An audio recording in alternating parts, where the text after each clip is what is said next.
consent to claim my time. Without objection, the gentleman from Texas may proceed.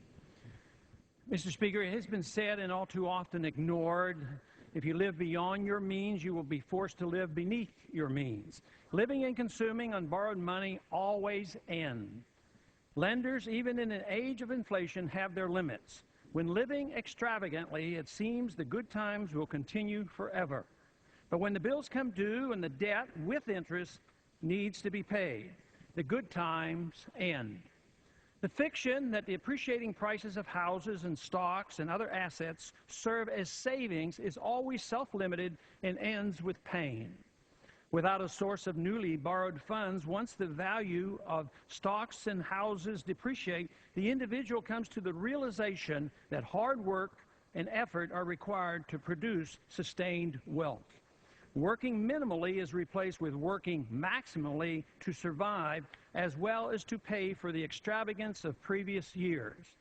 The consequence is more work and a diminished standard of living. A nation that has lived beyond its means for a long period of time must go through a similar process.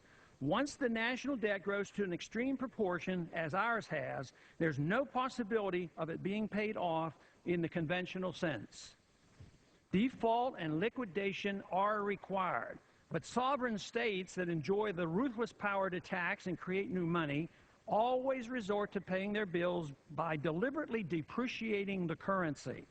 This makes it hard to identify the victims and the beneficiaries.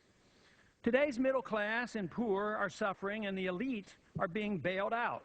And all the while, the Federal Reserve refuses to tell the Congress exactly who has benefited by its largesse. The beneficial corrections that come with a recession of debt liquidation and removing the malinvestment are delayed by government bailouts. This strategy proved in the late 1930s to transform a recession into a Great Depression and will surely do so again. We have become the greatest debtor nation in the world. The borrowed money was not used to build our industries, but was used mainly for consumption. The fact that the world trusted the dollar as the reserve currency significantly contributed to the imbalances of the world financial system. The fiat dollar standard that evolved after the breakdown of Bretton Woods in 1971 has ended. This is a consequence of our privileged position of living way beyond our means for too many years. At present, all efforts worldwide are directed towards salvaging a financial system that cannot be revived. The only tool the economic planners have is the creation of trillions of dollars of new money out of thin air. All this does is delay the inevitable and magnifies the future danger.